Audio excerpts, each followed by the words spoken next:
नमस्कार दोस्तों, आप सभी लोगों का बहुत बहुत स्वागत है आप सभी के अपने परिवार स्टूडेंट डिलाइट में। यार दोस्तों, आज जो हम आपको कंप्लीट करवाएंगे वह मैथ्स का मॉक टेस्ट, वह भी एसएससी एमटीएस एंड हवलदार की परीक्षा को ध्यान में रखते हुए, इसी परीक्षाओं को ध्यान में रखते हुए हमने इस मॉक टेस्ट को तैयार किया है।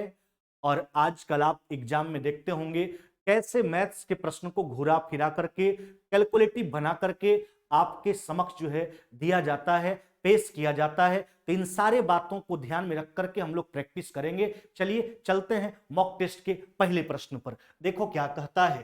कहता है पेड़ का ऊपरी हिस्सा जो है हवा से इस प्रकार टूट जाता है कि पेड़ का सिरा क्षैतिज के साथ जो है 45 डिग्री का कोण बनाता है। नहीं, यदि पेड़ की ऊंचाई 30 फीट है तो हमसे कहता है तो पेड़ जमीन से कितनी ऊंचाई पर जो है टूटा है। नहीं, अब देखो ना, एक पेड़ का चर्चा, किसका चर्चा है? पेड़ का।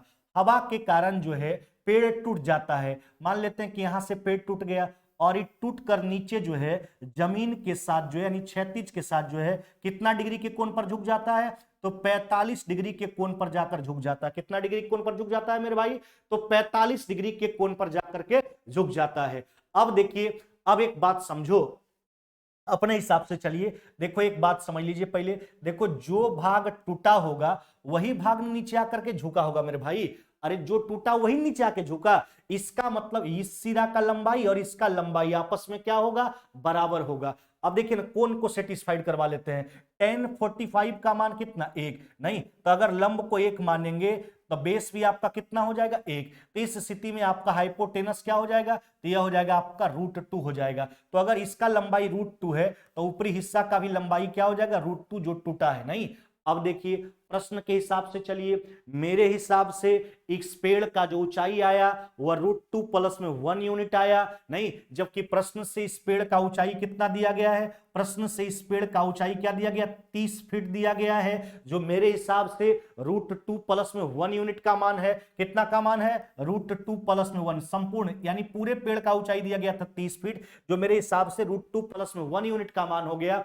हमसे कहता है कि बताएं पेड़ कितनी ऊंचाई पर से टूटा है। अच्छा, कितना ऊंचाई पर से टूटा है? तो 1 यूनिट की ऊंचाई पर से, तो 1 यूनिट का मान निकाल लेंगे। चलो इसको रेशनलाइज कर लीजिए। देखो, √2 प्लस में 1 यूनिट बराबर 30, 1 यूनिट का मान 30 बटा √2 प्लस में 1। इसको रेशनलाइज कर लीजिए तो हो जाएगा आपका 30 इंटू, है ना, क्या हो जाएगा मेरे भाई? √2 माइनस में कितना हो जाएगा आपका? 1। नीचे a plus B into A minus B होगा। √2 का स्क्वायर 2, 1 का स्क्वायर 1, 2 में से 1 जाएगा, 1 बच जाएगा, यानी यही हो जाएगा। यानी 30 इंटू √2 माइनस में 1 फीट। नहीं, यही पूछा गया था, यही आपसे पूछा गया था कि पेड़ जो है कितनी ऊंचाई पर से जो है टूटा है। आपका उत्तर क्या हो जाएगा?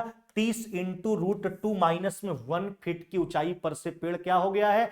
टूट गया है। एक बार फिर से बात को समझिए। हमने इस पेड़ का लंबाई देखी, इसको हमने पूरा पेड़ माना। अब देखिए, जो भाग टूटेगा वही भाग नीचे आकर के क्या होगा? झुकेगा। तो इन दोनों का लंबाई आपस में क्या होगा? बराबर होगा। और झुकता जो भाग है वह धरातल के साथ 45 डिग्री का कोण बनाता है।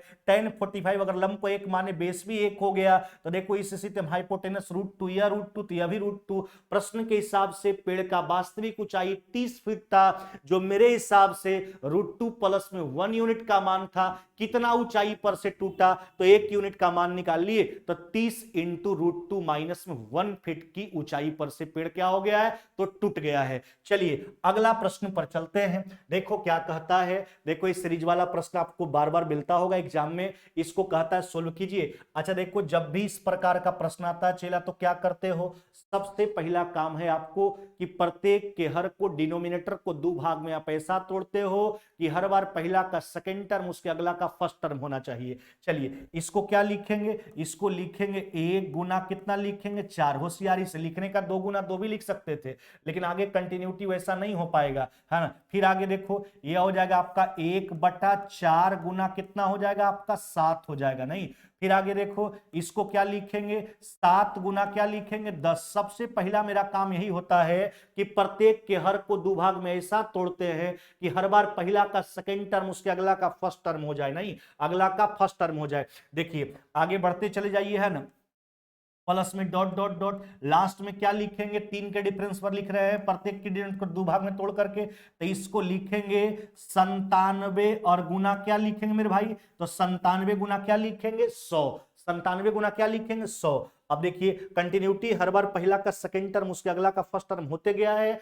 अब देखो नीचे अंतर 3 का है, ऊपर कितना मौजूद है, 1 मौजूद है। देखो जितना नीचे अंतर होता है अगर उतना ऊपर होता है तब उसको लिखते हैं 1 बटा पहला टर्म माइनस में 1 बटा लास्ट वाला टर्म। लेकिन अगर अंतर 1 से ज्यादा का हो, ऊपर 1 का हो, तो क्या करोगे, 1 बटा अंतर से बाहर में गुना करते हैं। क्या करते हैं, 1 बटा अंतर से बाहर में गुना करते हैं। अब जैसे आप पहले सोल्व करते थे वैसे कर लीजिए, 1 बटा पहला टर्म माइनस में 1 बटा लास्ट वाला टर्म, ऐसा ही कर लेंगे। बस खाली 1 बटा अंतर से बाहर में गुना करेंगे तो हो जाएगा आपका 1/3 नहीं, अच्छा गुना 100 में से 1 चला गया, कितना मेरे भाई, ये हो जाएगा आपका 99 बट्टा कितना हो गया 100। 3 से काट लीजिए 99 को 33 बार में, अतः आपका रिजल्ट कितना हो गया, तो 33/100, कितना मेरे भाई 33/100 हो जाएगा। कौन सा ऑप्शन टिक करोगे, तो ऑप्शन नंबर ए हो जाएगा आपका। कौन सा हो जाएगा, ऑप्शन नंबर ए आपका राइट आंसर है, नहीं ए नंबर आपका राइट आंसर है, ए नंबर आपका राइट आंसर हो जाएगा, है ना। चलिए, तो जब भी ऐसा प्रश्न पूछा जाए तो सबसे पहला काम है आपका कि प्रत्येक के हर को यानी डिनोमिनेटर को 2 भाग में ऐसा तोड़िए कि हर बार पहला का सेकेंड टर्म उसके अगला का फर्स्ट टर्म हो जाए, कंटिन्यूटी ऐसा ही होना चाहिए। उसके बाद अगर नीचे दोनों गुणनखंड के बीच में जितना का अंतर है, अगर 1 का अंतर होता, ऊपर 1 होता तो बस उत्तर करते 1 बटा पहला माइनस में 1 बटा लास्ट वाला टर्म। लेकिन अगर अंतर 1 से ज्यादा का, ऊपर 1 है तो 1 बटा अंतर से बाहर में गुना कीजिए, फिर जैसे आप उत्तर किया करते वैसा ही उत्तर कीजिए। चलिए अगला प्रश्न की ओर चलते हैं। देखो कहता 3 सेंटीमीटर त्रिज्या वाला, है ना, 10 समरूप यानी एक जैसा ठोस गोल गेंदों को एक गोला बनाने के लिए क्या किया गया, पिघलाया गया। 10 गोलीय गेंद को पिघलाया जाता है और इस प्रक्रिया में 20% ठोस व्यर्थ हो जाता है। सबसे बड़े गोले का त्रिज्या बताइए जो इस 10 को पिघला कर बनाया गया। अच्छा 10 गोलीय गेंद का आयतन, अच्छा गोला का आयतन, गोला का वॉल्यूम क्या होता है, तो कहोगे सर होता है 4/3 पाई आर क्यूब। क्या होता है चला, 4/3 पाई आर क्यूब। रेडियस कितना था उसका 3, है ना, तो हो जाएगा 3 का क्यूब। लेकिन ऐसा ऐसा कई गोला है, 10 गोला। अभी 10 को पिघलाकर एक बड़ा गोला का निर्माण किया जा रहा है। 10 गोल गेंद को पिघलाकर एक बड़ा गोला बनाना है। लेकिन देखिए 10 का जो आयतन होगा बड़का के आयतन के बराबर होना चाहिए, क्योंकि 10 को पिघलाकर बड़ा बनाया जा रहा है।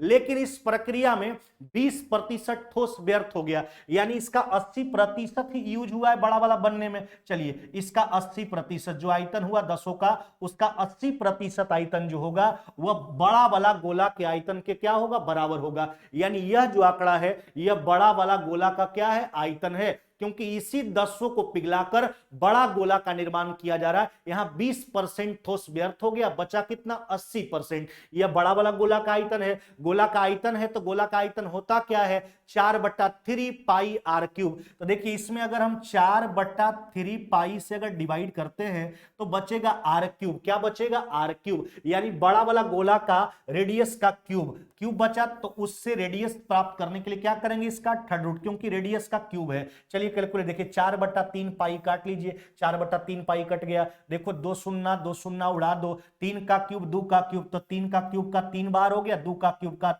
8 का 8 को 2 का क्यूब लिखेंगे, यानी 3 गुना 2 कितना हो जाएगा आपका उत्तर, तो कहोगे 6 सेंटीमीटर। कितना मेरे भाई, 6 सेंटीमीटर आपका राइट आंसर हो जाएगा। क्या हो जाएगा, 6 सेंटीमीटर आपका राइट आंसर हो जाएगा। कौन सा ऑप्शन टिक करोगे, तो ऑप्शन नंबर डी हो जाएगा। क्या हो जाएगा मेरे भाई, ऑप्शन नंबर डी हो जाएगा, है ना। गोला का आयतन होता है 4/3 पाई आर क्यूब। क्या होता है, 4/3 पाई आर क्यूब। चलिए अगला प्रश्न पर चलते हैं।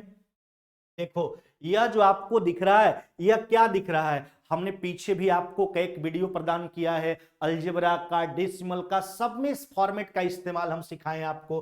देखो ए क्यू प्लस बी क्यू बटा ए स्क्वायर, यह देखिए ए बी है, दोनों का गुणनफल ही है ना, चलिए ए बी प्लस में बी स्क्वायर। अच्छा बताइए इसका रिजल्ट क्या सिखाएं आपको, a प्लस बी होता है। क्यों होता है? क्योंकि जब A Q plus B Q को ब्रेक करते हैं तो a plus B into A square minus A B plus B square मिलता है। A square minus A B plus B square ऊपर नीचे कट जाएगा, यानी इसका रिजल्ट a प्लस बी। अच्छा ये दोनों को जोड़िए, इसका रिजल्ट a प्लस बी होगा तो दोनों को जोड़िएगा तो कितना मिल जाएगा आपको 5। इसका रिजल्ट क्या हो गया 5।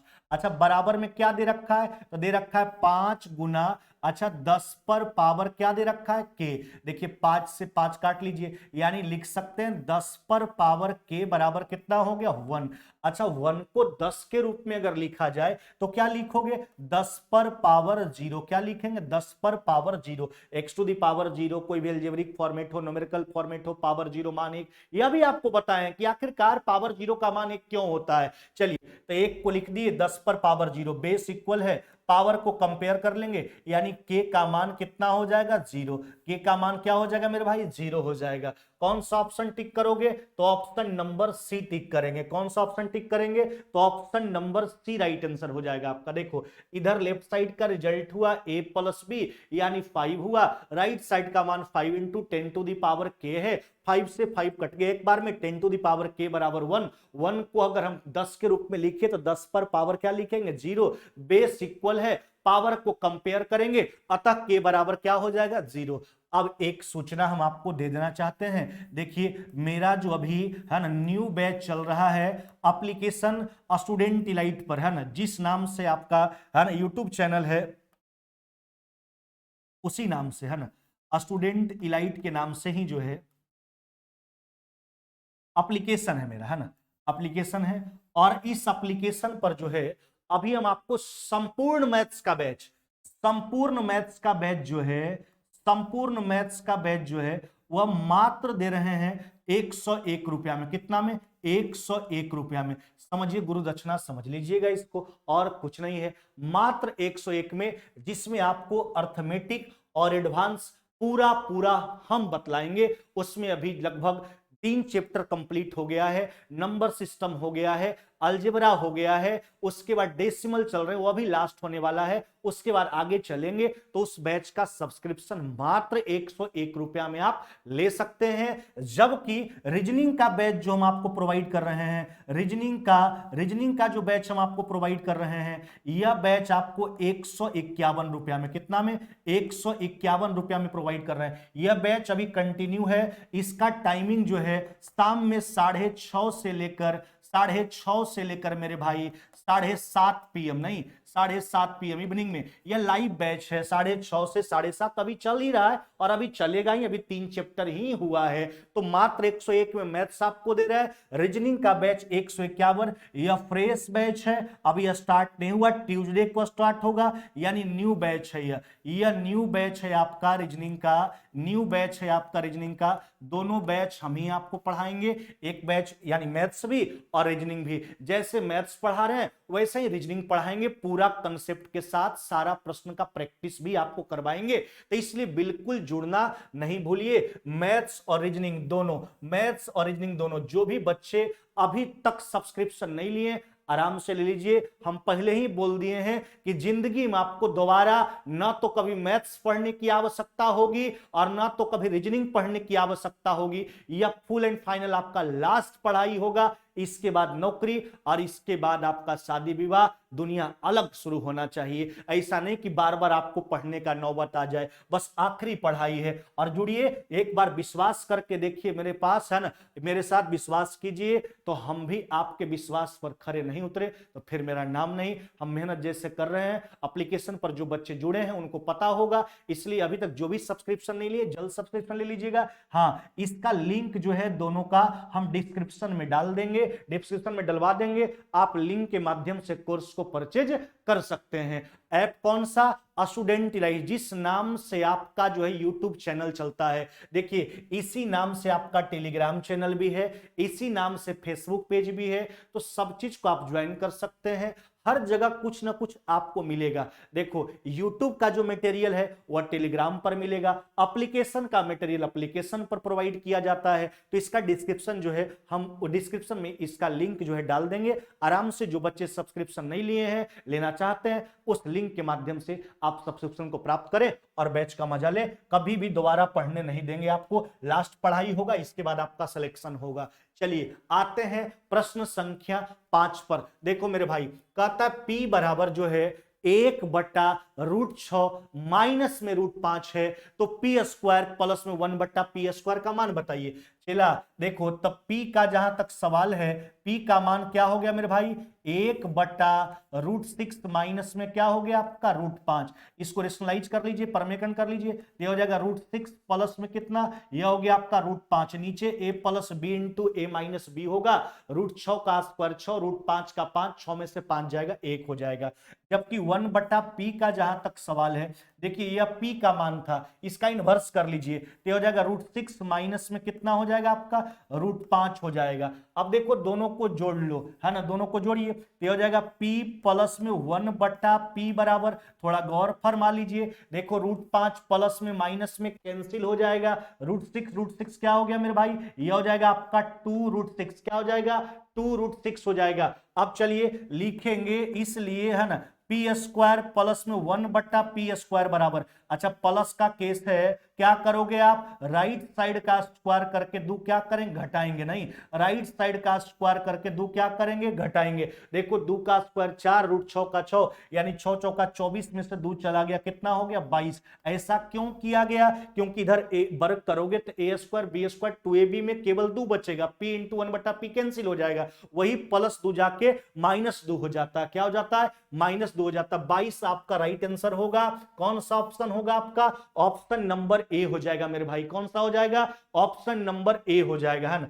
चलिए अगला प्रश्न पर आ जाइए, देखो क्या कहता है, कहता है परीक्षा में जो है औसत 40 अंक प्राप्त किया गया, अभिकलात्मक त्रुटियों में कटौती के बाद, यानी सही जब आकलन किया गया, गलत आकलन किया गया था, 100 उम्मीदवार, कितना 100 उम्मीदवार का अंक 60 से घटकर कितना हो गया 30, यानी उसका गणना कर लिया गया था 100 का 60, जबकि हकीकत में कितना था 30, यानी सब में 30-30 का कमी आ गया, तो 30-30 का कमी आया 100 विद्यार्थी में, तो टोटल कितना का 30 गुना 100, यानी कितना का कमी आ गया टोटल, तो टोटल 3000 का कमी आ गया, कितना का कमी आ गया 3000 अंक का, पूरे सभी विद्यार्थी के अंकों के योग में 3000 का कमी आ गया। अच्छा, तो परीक्षा देने वाले उम्मीदवारों का अब क्या कहता, 30 हो गया, औसत घटकर 35 हो गया। अच्छा सोचिए, हर पहले सब का जब गलत आकलन किया था तो औसत लाया था 40, अब जब सही आकलन हुआ तो औसत हो गया 35, यानी हर एक विद्यार्थी के अंक में 5 अंक का कमी हो गया, जबकि पूरा कमी 3000 का है और सब में 5 का कमी होता है, यानी टोटल नंबर ऑफ स्टूडेंट्स कितना हो जाएगा आपका 600, पूरे में 3000 का कमी, जबकि हर विद्यार्थी के औसत में 5 का कमी, यानी हर एक विद्यार्थी के अंक में 5 का कमी, तो 3000 घटता है, हर विद्यार्थी का मान 5 घटता है, यानी विद्यार्थी का संख्या कितना हो जाएगा मेरे भाई, तो यह हो जाएगा आपका 600, कितना हो जाएगा आपका 600 राइट आंसर है। ऑप्शन नंबर क्या हो जाएगा मेरे भाई, ऑप्शन नंबर ए हो जाएगा, क्या हो जाएगा ए हो जाएगा। चलिए अगला प्रश्न पर आते हैं, देखो कहता है एक्स स्क्वायर माइनस में 5√2 माइनस में 1 बराबर 0, एक्स क्यू माइनस में 1/x3। हम आपको सिखाए हैं कि अगर एक्स क्यू माइनस 1/x3 चाहिए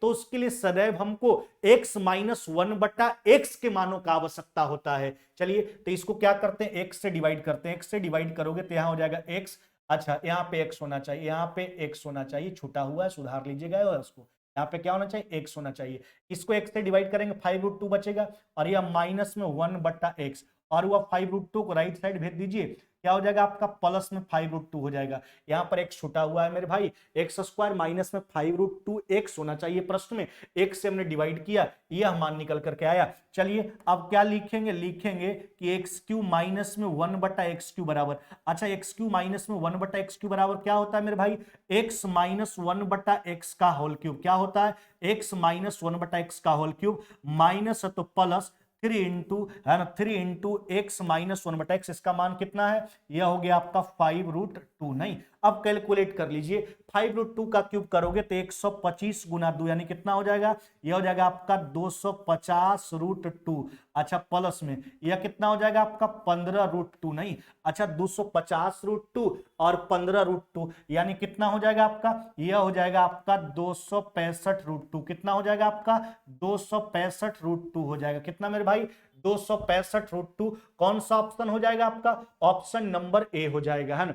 तो एक्स क्यू माइनस 1/x³ के मानों के लिए हमको चाहिए था x माइनस 1/x, इसलिए हमने इक्वेशन में x से डिवाइड किया, x माइनस 1/x बराबर आ गया 5√2। अतः x³ माइनस 1/x³ बराबर x माइनस 1/x का होल क्यूब माइनस तो plus 3 into x minus 1/x। चलिए अगला प्रश्न पर आ जाइए। देखो कहता है दुकानदार का मालिक जो है, दुकान का मालिक जो है वस्तुओं का मूल्य 20% अधिक अंकित करता है। कितना, 20% अधिक अंकित करता है और 10% छूट देता है।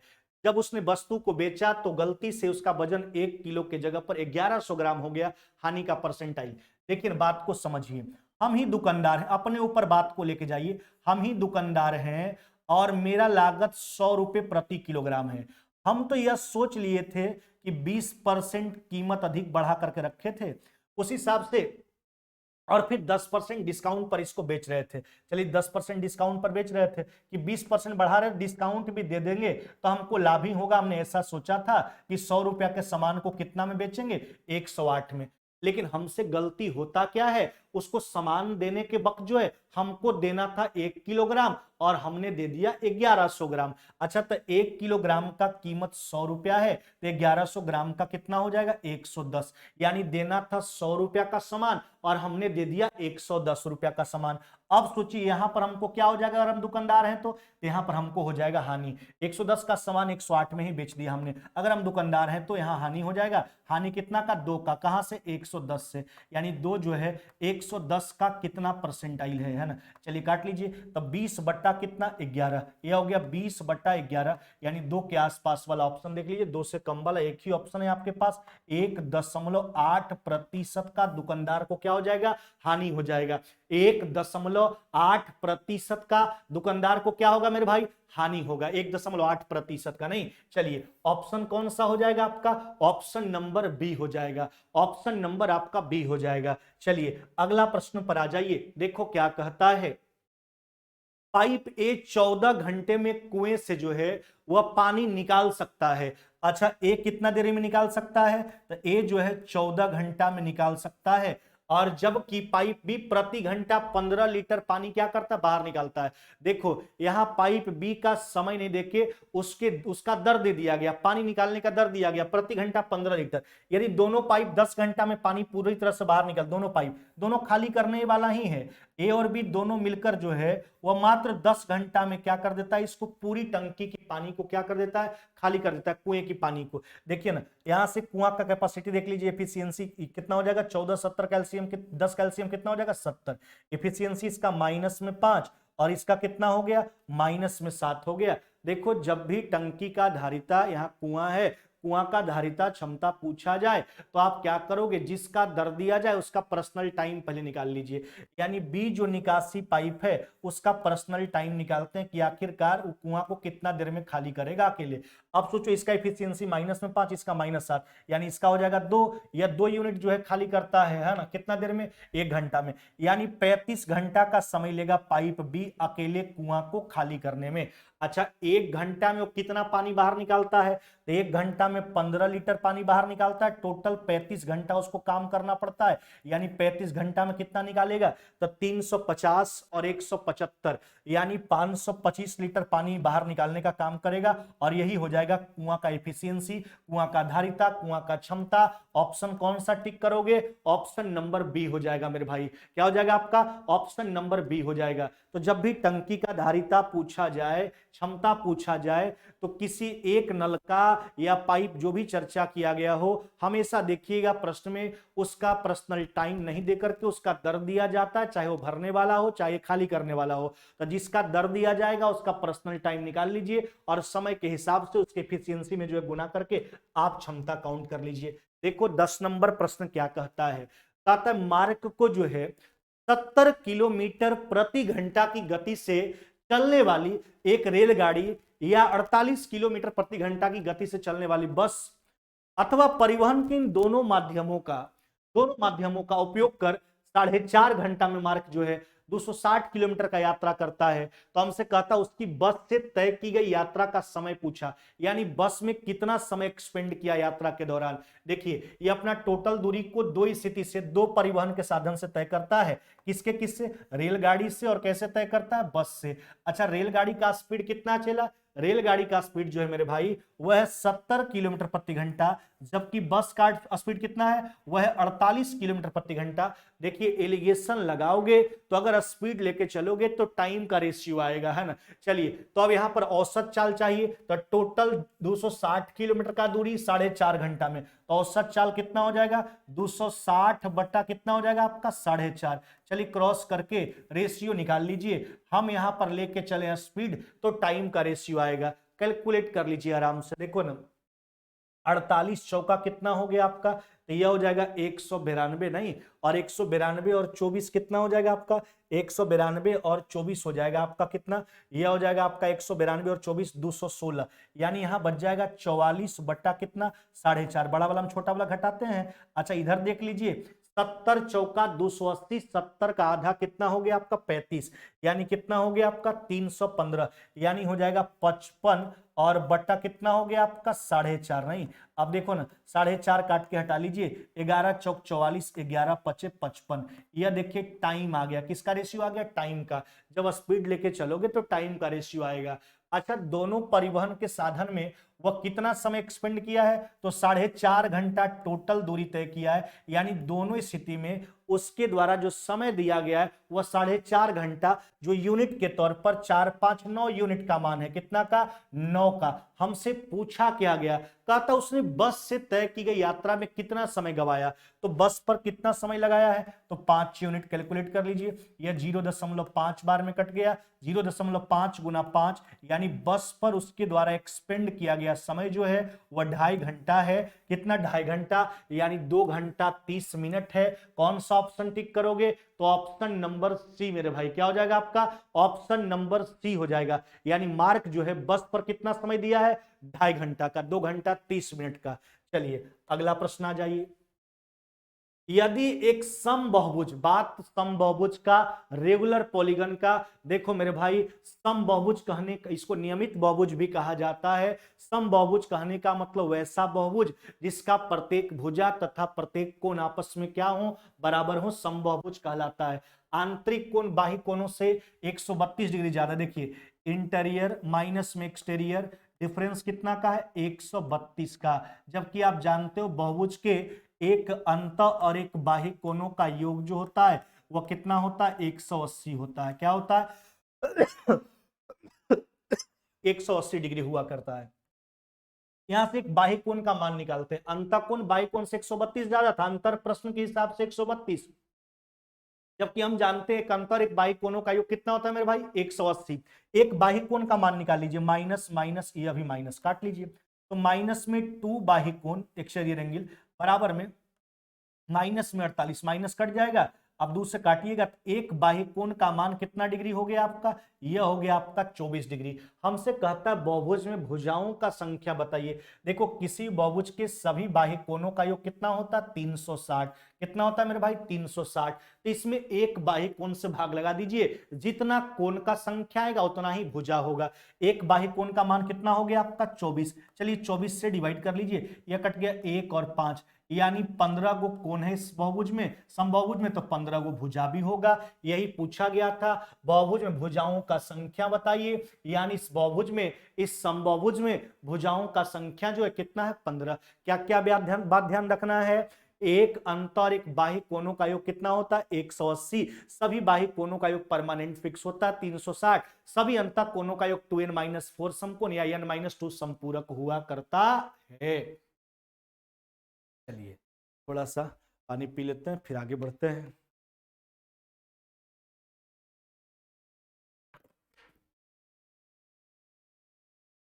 अगला प्रश्न पर आ जाइए।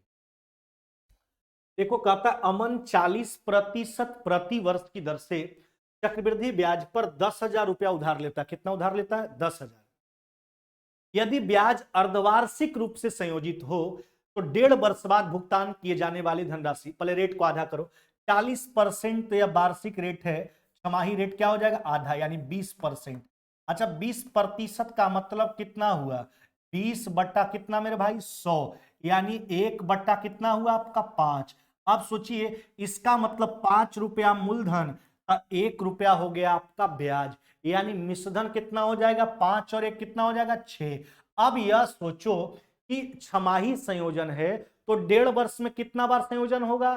तो 6 महीना में एक बार, 1.5 वर्ष यानी 18 महीना में 3 बार, 3 बार संयोजन होगा। तो 3 बार इसको लिखिए, कितना बार? 3 बार, है ना। चलिए 5:6, 5:6, यह हो गया आपका 125 अनुपात कितना हो गया आपका? 216। क्या हो गया? 125 अनुपात 216। चक्रवृद्धि ब्याज का जो धन बढ़ता है वह गुणोत्तर श्रेणी के हिसाब से बढ़ा करता है, यानी समान समय का रेशियो बराबर होता है। उसी कंसेप्ट के तहत इसको सोल्व कर रहे हैं। तो 3 बार हमने संयोजन कर लिया। यह प्रिंसिपल और मिश्रधन यानी अमाउंट का रेशियो आया।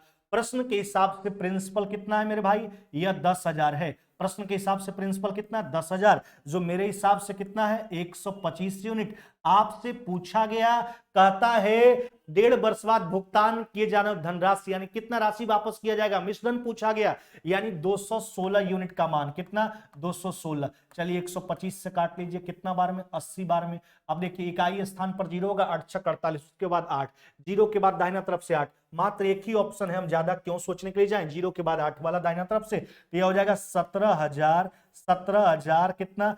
280 रुपया। कितना मेरे भाई? 17,280 रुपया। कौन सा ऑप्शन हो जाएगा? Option number D. ज्यादा बड़ा आंकड़ा भी नहीं था कि आप गुना। देखिए एग्जाम का बात समझिए, कैसे एग्जाम में हम आसानी से प्रश्नों को सोल्व कर सकते हैं। बनाने का बहादुरी नहीं है, आपको जितना जल्दी प्रश्न बनाना है, प्रश्न बनाने का अप्रोच समझना है। नौकरी लेने से जरूरत है, हमको विद्वता हासिल नहीं करवाना है आपको। आप नौकरी लीजिए किसी भी एन केन परिस्थिति लगा करके, है ना। चलिए अगला प्रश्न पर आ जाइए। देखो, कहता अजीत और शुभम का जो है, ध्यान देना, अजीत और शुभम का जो है वर्तमान आयु का रेशियो कितना है? 7 अनुपात कितना हो गया? 8। कहता है 10 वर्ष बाद जो है रेशियो कितना हो जाता है? 9 अनुपात 11। देखो, ऊपर चर्चा वर्तमान का है, नीचे चर्चा जो है 10 साल बाद का है। वर्तमान से 10 साल बाद जाने के लिए दोनों में 10-10 साल जोड़ा जाएगा, और जब समान राशि जोड़ते घटाते हैं, 3 परिस्थितियों में अंतर को बराबर करते हैं। चलिए बराबर करने के लिए यहां 2 से गुना कर लीजिए। क्या कीजिए?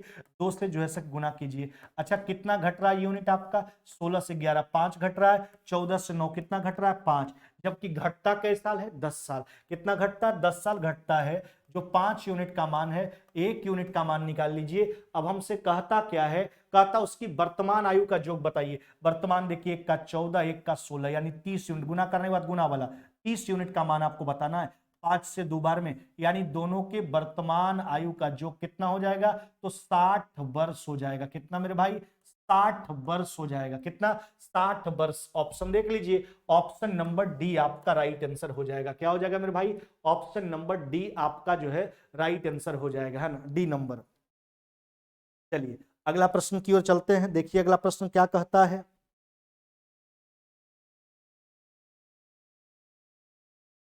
अगला प्रश्न आ जाओ मेरे भाई। कहता 150 मीटर लंबी ट्रेन 54 किलोमीटर प्रति घंटा की चाल से चलकर एक प्लेटफॉर्म को 42 सेकेंड में पार करता है। प्लेटफॉर्म का लंबाई पूछा। अच्छा, प्लेटफॉर्म को पार करेगा, उस स्थिति का दूरी क्या होगा मेरे भाई? रेलगाड़ी का लंबाई प्लस में प्लेटफॉर्म का लंबाई, तो दूरी निकालो। 54 का स्पीड है, क्या है? 54 का स्पीड है किलोमीटर प्रति घंटा, इसको मीटर प्रति सेकंड में एक्सचेंज करो। अच्छा, तो 42 सेकंड में तय दूरी निकाल लीजिए। तो यह जो दूरी है इसमें दोनों का लंबाई है, रेलगाड़ी का लंबाई और जैसे कि प्लेटफॉर्म का लंबाई। इसमें रेलगाड़ी वाला घटा लीजिए, प्लेटफॉर्म वाला बच जाएगा। रेलगाड़ी का लंबाई आपका 150 है। चलिए 18 से कितना बार में? 3 बार में, है ना। आप देख लीजिए ना, तब 42 गुना कितना हो गया आपका? 15, नहीं, तब 15 चौका कितना हो गया आपका? 60, यानी 600, और उसके बाद हो गया 30। कितना मेरे भाई? 630, है ना। अब माइनस में 150, यानी क्या बच गया आपके पास? तो 480। कितना बच गया? 480 मीटर। और यही आपसे पूछा भी गया था। क्या पूछा गया था कि प्लेटफॉर्म का लंबाई बता दीजिए, यानी प्लेटफॉर्म का जो लंबाई है वह 480 मीटर है। कितना मेरे भाई? 480 मीटर है प्लेटफॉर्म का लंबाई। चलिए अगला प्रश्न पर आते हैं। कहता है कि 10% पानी युक्त 16 लीटर दूध को इतना पतला करने के लिए उसमें कितना लीटर पानी मिलाया जाना चाहिए कि मिश्रण में जो है ना पानी की मात्रा 20% हो। देखिए पहले पानी कितना था? 10। कितना पानी और मिलाएंगे? पानी मिलाइएगा तो उसमें तो 100% पानी ही होगा। परिणामी मिश्रण में पानी कितना हो गया आपका? 20। हर जगह पानी लेके चल दिए। चलिए रेशियो निकाल लीजिए। यहां हो जाएगा आपका 80 और यहां कितना हो गया आपका 10, यानी 8 अनुपात कितना मेरे भाई? 8:1 हो गया। प्रारंभिक मिश्रण कितना लीटर का था? 16 लीटर का था। कितना लीटर का? 16 लीटर का था, जो 8 यूनिट का मान था। बाद में मिला रहे हैं 1 यूनिट, तो 8 यूनिट बराबर 16, 1 यूनिट का मान कितना हो गया? 2, यानी 2 लीटर पानी मिलाएंगे। यही तो बाद में मिला रहे हैं पानी, जो 100% पानी है, केवल उसमें पानी ही है। 2 लीटर हो जाएगा। कितना पानी मिलाना होगा? तो 2 लीटर। कौन सा ऑप्शन हो जाएगा आपका? Option number A. चलिए अगला प्रश्न पर आ जाते हैं। देखिए अगला प्रश्न कहता है एक घड़ी को एक निश्चित राशि पर बेचने पर दीपिका को 10% की हानि हुई। अगर घड़ी को 140 रुपए अधिक में बेचा जाए तो 4% का लाभ। देखो पहले बेचा करती थी 10% हानि पर। लाभ हानि का तुलना क्रयमूल्य से होता है, यानी क्रयमूल्य से 10% कम कीमत में लाभ हो गया, क्रयमूल्य से 4% ज्यादा बेच रही है अब, है ना। देखो तो विक्रय मूल्य कितना बढ़ा? 140 रुपया। परसेंटाइल डिफरेंस सोचिए, पहले हानि हुआ करता था, अब लाभ हो गया, यानी 14% का डिफरेंस हो गया। क्रय मूल्य पूछा, यानी 100 यूनिट का मान जो है कि आप निकाल लीजिए, इसको 10 बार में उड़ा दीजिए, यानी क्रय मूल्य कितना हो जाएगा आपका? क्रय मूल्य हो जाएगा आपका 1000। कितना? 1000 हो जाएगा। कौन सा ऑप्शन हो जाएगा आपका? ऑप्शन नंबर बी हो जाएगा। घड़ी का क्रय मूल्य आपसे पूछा गया, घड़ी का क्रय मूल्य कितना हो जाएगा? 1000 हो जाएगा। चलिए अगला प्रश्न पर आ जाइए।